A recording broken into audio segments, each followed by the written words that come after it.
Je suis au CA de l'Oasis Sainte-Odile depuis 15 ans et je suis président depuis 10 ans. Je mets beaucoup de soin à avoir un CA actif. Un CA qui se donne un plan d'action et qui le suit à chaque réunion. Un CA qui affirme ses priorités. J'investis aussi à entretenir la relation avec les résidentes membres du CA et à représenter notre équipe au conseil d'administration de la FROC, notamment, et à rayonner, notamment auprès d'Action Habitation et de la Société d'habitation du Québec. L'Oasis Sainte-Odile, c'est à la fois le nom de notre organisme et de la résidence. 60 ménages y habitent, surtout des femmes seules de 65 ans ou plus, autonomes ou semi-autonomes. 27 ménages sont entrés en 2002, ce qui fait 20 ans que nous fêterons le 1er septembre prochain. J'ajouterais que l'Oasis est en bonne situation financière et qu'un de nos traits marquants, c'est qu'à partir de l'automne 2017, autant de résidentes, soit 4, que de voisins solidaires, participaient au CA.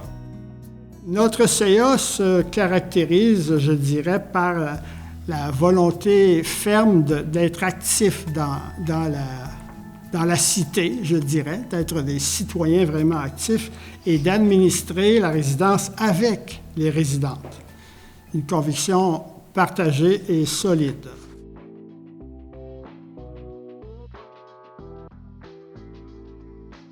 En mai 2017, à l'Assemblée générale annuelle, Mme Boutette est élue comme administratrice au conseil d'administration.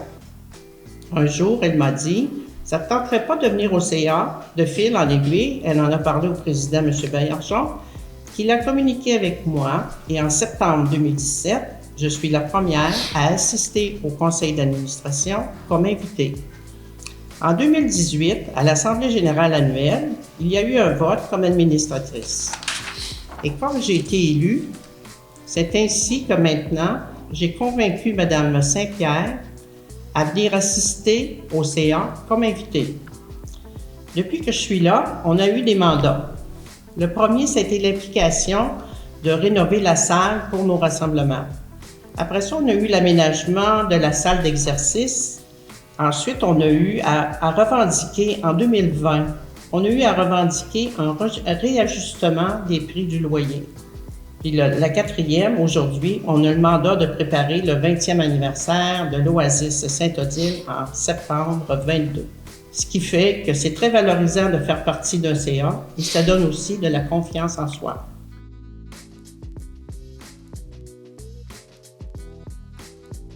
L'Oasis Sainte-Odile a déjà eu des difficultés à combler les postes de représentants de la communauté. Le président, avant moi, m'a raconté qu'il avait contacté au moins 17 personnes en assez peu de temps pour combler les postes au CA. Avant 2015, plusieurs membres du CA étaient d'âge avancé et avant 2017, un certain roulement du côté des résidentes s'est manifesté aussi. Le problème du côté des résidentes était peut-être atténué par le fait qu'il y avait à ce moment-là 2 postes, ce qui est moins que ce à quoi on s'était engagé dans nos conventions avec la Société d'habitation, c'est-à-dire moins qu'un tiers des résidentes. C'est comme si le modèle de CA provisoire, comprenant 5 personnes externes, avait continué de s'appliquer jusqu'à il y a quelques années.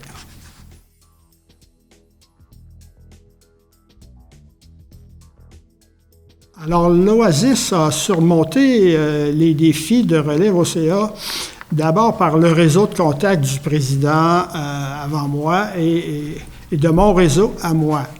Il y a aussi qu'on a eu 4 offres de venir au CA depuis 2015, 4 offres de résidentes. On a surmonté les défis que ça représenterait d'avoir autant de personnes qui habitent la résidence au conseil en acceptant de laisser vacant un poste de représentant de la communauté pendant quelques années. Ça nous a permis justement de transférer aux résidentes un poste et de respecter notre engagement d'accorder au moins un tiers des postes aux résidentes au CA.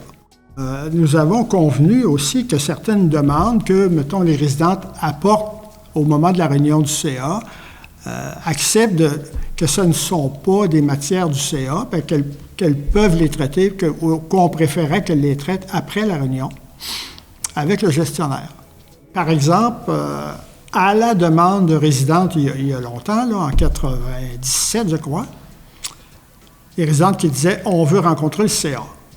Le gestionnaire a apprécié cet événement-là et maintenant, s'il n'y avait pas eu la pandémie, on serait peut-être rendu à la 5e édition d'une rencontre annuelle, hors l'Assemblée annuelle, une rencontre annuelle gestionnaire, président, résidente, ou résident. C'est quelque chose qui gagnerait, je pense, à être pratiqué en quelque sorte.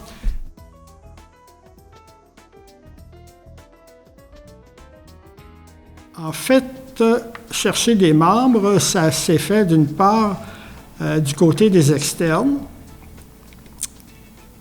Nous avons, pour combler des postes, recruté finalement 2 voisins solidaires, comme on le dit maintenant, et une résidente. Mais nous avons eu des offres importantes. Je le rappelle, une personne de l'extérieur, un jour, m'a rencontré, m'a dit « J'ai maintenant du temps libre, j'aimerais m'engager dans ma communauté. » Je lui ai dit « Tu me fais rêver. » J'avais compris le message. Et les 3 résidentes qui se sont pointées, qui ont dit « On aimerait ça aller au CA. Ah non, il n'y a pas de poste. Bien, on pourrait y aller peut-être pas même. » tu sais. Et c'est là qu'on s'est laissé convaincre d'avoir quelqu'un comme invité qui se renouvelait une fois qu'une personne invitée était élue, etc.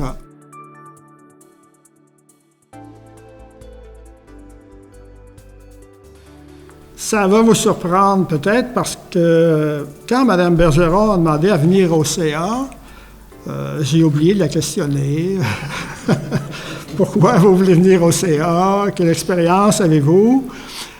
Je me suis fié à la connaissance et au bon jugement de Mme Boutet. J'ai dit oui. Et le conseil a dit oui immédiatement. Et dans le fond, pour ce qui est des autres administratrices, bon, c'est arrivé que je jase un peu avec elles auparavant. Peut-être surtout avec Mme Michaud. Finalement, j'avais fini par apprendre mon métier. Est-ce que je dirais peut-être, quand des personnes obtenaient un poste au CA après avoir été invitées, bien, l'accueil était déjà fait en quelque sorte. Tu sais.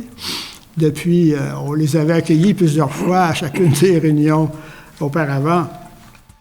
Les gens de l'externe, les voisins solidaires, comme on le dit, font une demande d'adhésion à l'Oasis, une demande écrite. Alors, on s'assure que ces personnes-là sont membres de l'Oasis, ce qui n'a pas toujours été le cas ici.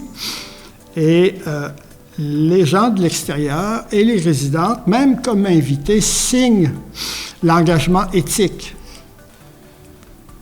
que les membres du conseil signent aussi. Alors, c'est un peu notre scénario d'accueil et ça leur permet un petit peu d'entrevoir quelles sont les valeurs aussi qui nous animent et les responsabilités, etc.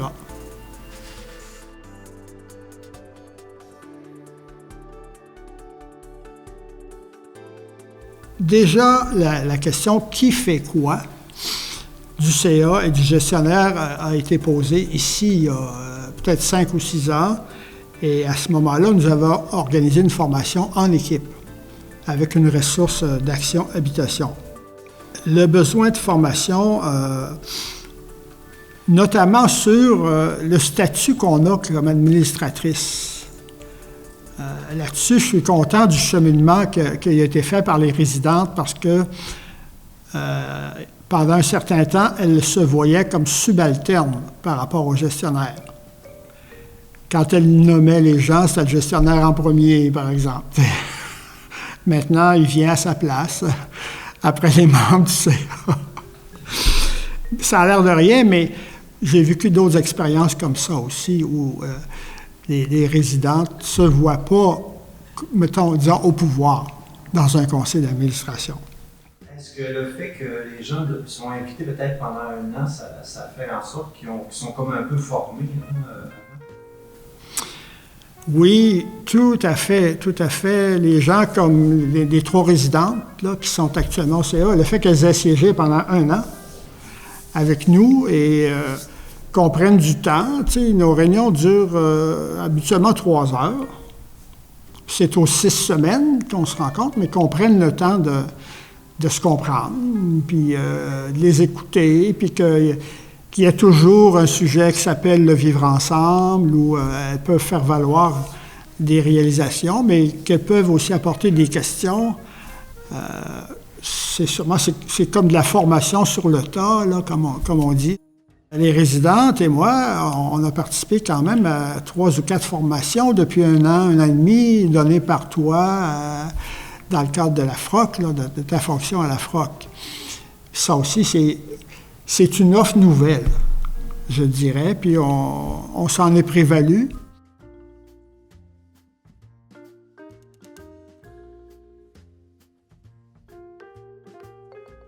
Il me semble que notre promotion est surtout axée sur le logement abordable.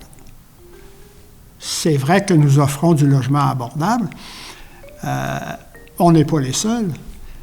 Et actuellement, maintenant, on sait que le gouvernement du Québec veut augmenter l'offre de logement abordable, mais par le secteur privé. Alors, il y a quelque chose là qui nous oblige à nous distinguer, je pense, davantage, autrement que juste par le logement abordable. Quand on a jasé de ça dernièrement, pour la prochaine présentation, les résidentes ont dit « Ah oui, on voit qu'on a des droits que les locataires dans le privé n'ont pas. On a des espaces communs, on peut organiser des activités, bon, etc. » Toute cette partie-là du vivre ensemble et du temps passé ensemble, mais il y a plus que ça. Il y a vraiment plus que ça. Nous avons des immeubles participatifs. Je n'ai pas peur de dire démocratiques. Et plusieurs droits existent pour les gens qui habitent ici. Par exemple, je le disais tout à l'heure, les postes au conseil d'administration. Puis à chaque année, les résidents ont le droit d'être réunis. Il existe ce qu'on appelle une assemblée des résidents. Et ça, c'est un droit que les locataires dans le privé n'ont pas. Et l'ordre du jour de cette assemblée-là montre aussi d'autres droits qui ne sont pas rien, qui sont au contraire, celui d'être informé de la situation financière de l'organisme par des professionnels indépendants, c'est-à-dire le droit d'avoir l'heure juste sur la situation financière de l'Oasis ou d'un autre, le droit d'être élu au CA. Dans l'entreprise privée, il n'y a pas de locataire au CA, je ne crois pas. Le droit d'élire les membres du CA. Et c'est des droits que les résidents des coops ont aussi, mais pas les locataires dans le privé.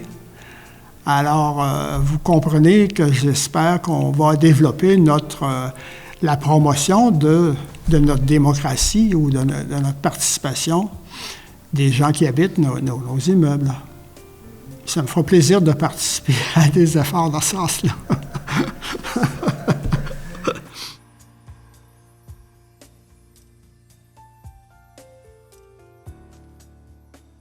Si vous avez des problèmes à combler des postes vacants au CA, moi, je vous suggérerais de rassembler résidents, résidentes, membres des familles, bénévoles, et de leur soumettre le défi. Et les rassemblements qu'on a faits ont été payants ici à l'Oasis dans ce sens-là.